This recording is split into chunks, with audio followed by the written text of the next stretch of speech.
கொஞ்ச நாளைக்கு முன்னாடியெல்லாம் குறைஞ்சது 2 நாளைக்கு ஒரு தடவை இந்த செய்தி நமக்கு வந்து எங்கேயாச்சும் ஒரு இடத்துல வந்து கண்ணில் பட்டுரும். ஒன்று இந்த பேப்பரில் படும், இல்லாட்டி மெயின் ஸ்ட்ரீமில் படும், இல்லை குறைஞ்சபட்சம் சோசியல் மீடியாவிலையாச்சும் எங்கேயாச்சும் இந்த மாதிரியெல்லாம் நடந்துச்சு. கூட்டு ஜாலியல் ஃபன் கொடுமை, காட்டுக்குள்ளே தூக்கிட்டு போனாங்க, தனியாக இருந்த பொண்ணு வீட்டுக்குள்ளே வச்சு பண்ணிவிட்டாங்க அப்படின்னு சொல்லி நிறையா நியூஸுகள் வரும். ஆனால் இப்போ எங்கேயுமே நம்மளால் அதை பார்க்க முடியறது இல்லைல்ல, நம்மளால் பார்க்க முடியறது இல்லை, செய்திகள் வர்றதில்லை. அப்படின்றதுனால அதெல்லாம் நடக்கிறது இல்லைன்னு சொல்லி நம்பிடக்கூடாது. அதெல்லாம் நிறைய நடந்துக்கிட்டு தான் இருக்குது.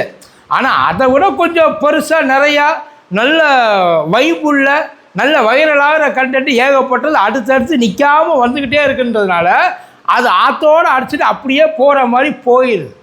அது நம்ம கண்ணிலேயே படுறதில்லை. இப்போ ரீசெண்டாக இது நம்ம ஊரில் நடந்ததில்லை, இது மத்திய பிரதேசத்தில் நடந்தது. அது இப்போ அது மத்திய பிரதேசம் நடந்ததை கூட கன்ஃபியூஸ் ஆகி உத்தரப்பிரதேசம் நடந்ததை ஏற்கனவே நடந்த ஒன்று எடுத்து போகிறாங்க. அது ரொம்ப நாளைக்கு முன்னாடி நடந்தது. ஒரு பொண்ணு மலை காட்டுக்குள்ளே பாறையில் உட்கார்ந்துருக்கு, சுற்றி ஒரு 7-8 பேர் இருக்கிறாங்க. அது நடந்தது. ஆனால் அது இப்போ நடந்ததுக்கு அந்த வீடியோவுக்கு சம்மந்தம் கிடையாது. அது கொடூரம். அந்த பொண்ணு போச்சு, அந்த பொண்ணு எப்பயோ செத்து போச்சு. இப்போ புதுசாக ஒரு பொண்ணு வந்திருக்கு. இப்போ நம்ம கோயம்புத்தூரில் ஒன்று நடந்துச்சு இல்லை, நடு ராத்திரி பொட்டைக்காட்டில் இருட்டில் உட்காந்து ஃப்ரெண்டோட எப்படி வாழ்க்கையில் முன்னேறுறது, அடுத்த கட்ட நடவடிக்கைக்கு எப்படி போகலாம் அப்படின்றத டிஸ்கஸ் பண்ணிகிட்டு இருந்த மாதிரி ஒரு சம்பவம் ஒன்று நடந்துச்சுல. அதே மாதிரியே இங்கே அவங்களாவது பரவாயில்ல, சிட்டிக்கு உள்ள இவங்க காட்டுக்கே போயிட்டாங்க. அதில் ஒரு போன ஆளுக்கு பையனுக்கு 17 வயசு, பொண்ணுக்கு 20 வயசு. அதில் அந்த பொண்ணு நீட்டு படிக்கிறதுக்காக வந்து பயங்கரமாக ப்ரிப்பேர் பண்ணிட்டு நீட்டு படிக்கிறதுக்காக இல்லையா, அந்த பொண்ணு எப்படியாச்சும் +2 பாஸ் பண்ணிடணும். ஏன்னா 2 வருஷமாக ட்ரை பண்ணி முடியலையா, இது 3வது அட்டம்ப்ட்டுக்காக வந்து உட்கார்ந்து வந்துருக்கு. அதை படித்து பரீட்சையெல்லாம் எழுதி முடிச்சுட்டு ரிசல்ட்டுக்காக வெயிட் பண்ணிவிட்டு உட்காந்து வேறு ஏதோ ஒரு பிரச்சனையில் இருக்குதுன்னு வைங்கள. அதுக்கு ஒரு ஏரியா ஃப்ரெண்டு ஒருத்தர் வந்துருக்குறான். அந்த ஏரியா ஃப்ரெண்டை கூட்டிக்கிட்டு அந்த ஏரியாவில் அது வந்து கொஞ்சம் லோக்கல். இப்போ நம்ம ஊர்லெலாம் போனோம் அப்படின்னா சின்ன சின்ன அந்த லோக்கல் டூரிஸ்ட் ஸ்பாட் இருக்கும்ல, நம்ம ஜாலியாக அந்த வீக்கெண்டெல்லாம் போயிட்டு ஜாலியாக இருந்து வருவோம்ல, அந்த மாதிரியான ஒரு ஸ்பாட்டு. அங்கே போகிறப்ப பின்னாடியே ஒரு 3 பேரும் போயிருக்கிறாங்க. அவங்களுக்கு தெரியாமல் போனவங்க கொஞ்சம் கீழே கொஞ்சம் சேஃபாக அந்த மாதிரிலாம் இல்லை. 20 வயசு 17 வயசு ஃப்ரெண்ட்லியாக கூட இருந்திருக்கலாம், தப்பெல்லாம் கிடையாது. அவங்க என்ன பண்ணியிருக்கிறாங்க, வாங்க ஒரு அட்வென்ச்சரஸ் ட்ரிப்பு, அதாவது இந்த ஆள் இல்லாத இடத்துக்கு போவோம், ஜாலியாக அப்படியே போயிட்டு காட்டுக்குள்ள ரிலாக்ஸாக இருந்துட்டு வரலாமே அப்படின்றதுக்காக போயிருக்காங்க. போனவங்கள பின்னாடி இவங்க ஃபாலோ பண்ணிட்டு போனவங்க. அவங்க நான் ஃபாரஸ்ட் ஆஃபீஸரு, அவங்க 3 பேரும் ஃபாரஸ்ட் ஆஃபீஸர், கையில் துப்பாக்கி வேறு வச்சுருந்துருக்குறாங்க சார். உடனே நம்பிட்டாங்க. அவங்க கேட்குற கேள்விக்கெல்லாம் பதில் சொல்ல சொல்ல அந்த வந்த 3 பேருக்கு புரிஞ்சு போச்சு, இது செம பீஸு, நமக்கு ஏற்ற பீஸு. ஏன்னா அவன் பேச பேச பேச அவங்க பயந்துட்டாங்க. உடனே அந்த பயலை அடித்து பெல்ட்டால் அடித்து அவனை கட்டி போட்டு அவனுக்குள்ளே துண்டை வச்சு கையை காலை வாயெல்லாம் கட்டி போட்டு புள்ளையை புதருக்குள்ளே தூக்கிட்டு போயிட்டாங்க. அந்த 20 வயசு பிள்ளைய மாற்றி மாற்றி மாற்றி மாற்றி புதருக்குள்ளே போயிட்டு பயாலஜி பாட்டனி எல்லாம் படிச்சிருக்காங்கன்னு வைங்கள. அதை முடிச்சு அதுக்கப்புறம் அந்த பொண்ணுக்கிட்ட காசு கேட்டு அவன்கிட்ட இருக்க காசை உருவி ஏதாச்சும் வெளியில் சொன்னீங்கன்னா அதுக்கப்புறம் நான் தூக்கி உள்ளே போட்டுருவேன், செயினில் போட்டுருவேன் அப்படின்னு சொல்லி மிரட்டிட்டு ஆள் ஓடிட்டாங்க. இதுக்கப்புறம் தான் அங்கே போனால் நெட்வொர்க் கவரேஜ் கிடைக்கல, எங்கே இருக்கோன்னு முதல்ல அந்த பொண்ணுக்கு புரியலை, என்ன நடந்துச்சுன்னு தெரியலை. இவனும் அடி வாங்கியிருக்கான். கீழே அடிவாரத்துக்கு இறங்கினதுக்கு அப்புறம் தான் தகவலே போயிருக்கு. தகவல் போனதுக்கப்புறம் அந்த 3 பேரை போயிட்டு என்ன ஏதுன்னு கேட்டு அவங்கள ரெஸ்கியூ பண்ணி கொண்டு போய் வச்சதுக்கப்புறம் தான் இப்படி ஒரு சம்பவம் நடந்து. சார் நல்லா கேட்டுங்க, சில நேரத்தில் எல்லாருக்கும் தெரிஞ்ச சில விஷயங்கள் நடந்தாலும் யாரும் தெரியாத மாதிரியே இருப்பாங்க. இது தெரியாமல் நடந்த ஒரு விஷயம், அதையெல்லாம் போயிட்டு யாரும் இது அங்கேன்னு இல்லை, எங்கே போனாலும் முதல்ல நல்லா தெரிஞ்சுங்க, சேஃப்டி முக்கியம்.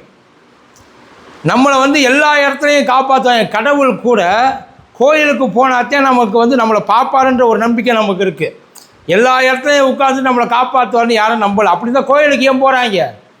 அதனால் நம்ம ஜாக்கிரதையாக இருக்க வேண்டியது, நம்மளை முதல்ல பத்திரமாக நம்ம பார்த்துக்க வேண்டியது. ஏன்னா அதையெல்லாம் பண்ணதுக்கு அப்புறம் தான் நான் எல்லாத்தையும் சரியாக பண்ணியிருக்கேன், அவங்க வந்து ஒழுங்காக பண்ணலை அப்படின்றது தான் அவனுக்குள்ள. அதுக்கப்புறம் அவங்கள போய் பிடிக்க போகிறப்ப தான் வேறு சம்பவமே நடந்திருக்கு. அவன் துப்பாக்கியை வச்சுக்கிட்டு அவன் ஃபயர் பண்ணியிருக்கான் போலீஸ்காரங்களை. பிடிக்க வரீங்களா இருக்க இல்லை சார், முதல்ல எவ்வளவு தைரியம் பாருங்கள். போலீஸ்காரங்களை ஃபயர் பண்ணி, நம்ம ஊரில் துப்பாக்கியை விடுங்க, கையில் ஒரு கத்தி வச்சுருந்தா நம்ம ஊர் போலீஸ்காரங்க நம்ம சும்மா விடுவாங்களா? கையை காலை உடச்சி உள்ளே வைக்க மாட்டாங்க.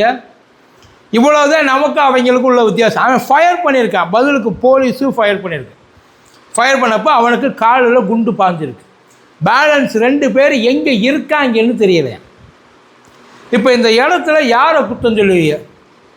பாதுகாப்பு கொடுக்காத போலீஸையா, இல்லை பாதுகாப்பான சூழ்நிலையை ஏற்படுத்தி கொடுக்காத கவர்மெண்ட்டா, இல்லை ரிஸ்க்குன்னு தெரிஞ்சு ரிஸ்க் எடுத்து அந்த கப்புலையா? இல்லை ப்ராக்டிக்கலாக பேசணும்ல. என்ன சார், உண்மையை சொல்லணும்னா நைட் நேரத்தில் இப்போல்லாம் வீட்டுக்குள்ளே பிள்ளைய வச்சுட்டு போகிறதுக்கே பயமாக இருக்குது. வயசுக்கு வந்த பிள்ளையோ இல்லை சின்ன பிள்ளைகளையோ வீட்டுக்குள்ளே வச்சு, அது ஆம்பளை பிள்ளையோ பொம்பளை பிள்ளையோ வீட்டுக்குள்ளே வச்சுட்டு போகிறதுக்கே பயமாக இருக்குது.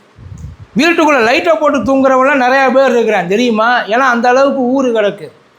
முடிஞ்ச அளவுக்கு எவ்வளவு சேஃப்டியாக நம்ம இருக்கணுமோ அவ்வளவு சேஃப்டியாக இருக்கணும். அந்த ஊரில் தான் அப்படி காட்டுக்குள்ளே போயிட்டு என்ன பண்ணாங்க ஏது பண்ணாங்கன்னு கீழே இறங்கி சொன்னோம். இங்கே நடு ரோட்டில் கற்றுனாலுமே காது கேட்காத மாதிரி ஒரு கவர்மெண்ட்டு உட்காந்துருக்கு. அதுக்கு ஆக்ஷனே எடுக்காமல் உட்காந்துருக்கு. இன்னும் சொல்ல போனால் தப்பு பண்ணுறாங்க அப்படின்னு சொல்லி யாராச்சும் போய் கம்ப்ளைண்ட் பண்ணால், எவன் கம்ப்ளைண்ட் பண்ணுறான்னா அவன் மேலே ஆக்ஷன் எடுத்து உடனே அவனை வந்து தூக்கிட வேண்டியது அந்த இடத்துலேருந்து. அந்த மாதிரியெல்லாம் நிறைய சம்பவங்கள், அற்புதமான பல சம்பவங்கள் நம்ம ஊரில் நடந்துக்கிட்டு இருக்கு. உண்மையில் போகிற போக பார்த்தா அவங்கெல்லாம் இப்போ ஆக்ஷன் எடுக்க கிளம்பிட்டாங்க. அவங்கெல்லாம் வந்து திருந்தி வேறு மாதிரிக்கு வந்து ஒரு ரூட்டுக்கு இப்போ ட்ராவல் பண்ணிக்கிட்டு இருக்கிறாங்க. நம்ம திரும்பி ட்ராவல் பண்ணிகிட்ருக்கோம், ரிட்டர்ன் போயிட்டுருக்கோம். எந்த அளவுக்கு எங்கே போய் முடிய போகுது, இதெல்லாம் எப்படி கண்ட்ரோல் பண்ண போகிறாங்கன்றது தெரியலை.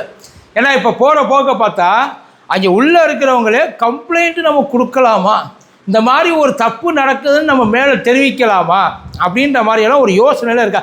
ஏன்னா இது வரைக்கும் எங்கேயாச்சும் ரொம்ப பெருசாக வேறு வழியே இல்லை, இதை மறைக்கவே முடியாது, இதை என்ன பண்ணாலும் மறுபடியும் நோண்டிக்கிட்டே இருப்பாங்க, நம்மளை இதை போட்டு வச்சு அடிச்சுக்கிட்டே இருப்பாங்க அப்படின்ற ஒரு சிச்சுவேஷனில் ஒரு முக்குல போய் நிற்கிறாங்க பற்றியெல்லாம், அந்த மாதிரி இடத்துல மட்டும்தான் அந்த ஆக்ஷன் எடுக்கப்படுது. ஃபார் எக்ஸாம்பிள் அந்த இவர் மாம்பாக்கம் ஊராட்சி மன்ற தலைவர் அவர் ஒன்று. அதுக்கப்புறம் இப்போ ஒருத்தர் இந்த இது ராணிப்பேட்டை பக்கத்தில் அங்கே தாவேகாவோட மேற்கு மாவட்ட நிர்வாகி அவர் விஜய் மோகன் சம்திங் அவர். இதெல்லாம் வெளியில் வந்ததுக்கப்புறம் நியாயமாக பார்த்தா பஞ்சாயத்து பேசின அந்த எம்எல்ஏ தாயிரா இருக்காங்கல்ல, அவங்களையும் சேர்த்து நீங்கள் யார் உங்கள்கிட்ட பஞ்சாயத்து வர்றதுக்கு? போலீஸ் எல்லாம் வந்து இப்போ எங்கே போலீஸுக்கு பிரச்சனைனாலும் நீங்கள் தான் பஞ்சாயத்து பண்ணுவீங்களா? கோர்ட்டில் டவுட்டுனாலும் நீங்கள் தான் உங்களை தான் கூப்பிட்டு வச்சு கேட்பாங்களா? உங்களை யார் பஞ்சாயத்து பண்ண? உங்கள் வேலை என்ன? தப்பு பண்ணியிருக்கேன், அவனை தூக்கி கொண்டே உள்ள வை, அவன் மேலே ஒரு கம்ப்ளைண்ட்டை கொடு, கேஸை போடு, அதானே. ஸோ இதெல்லாம் நிறையா இருக்குது. அதனால் சேஃப்டி அப்படின்றது நமக்கு ஆக்சுவலி எங்கேயுமே கிடையாது. முடிஞ்ச வரைக்கும் நம்மளை காப்பாற்றிக்கணும்.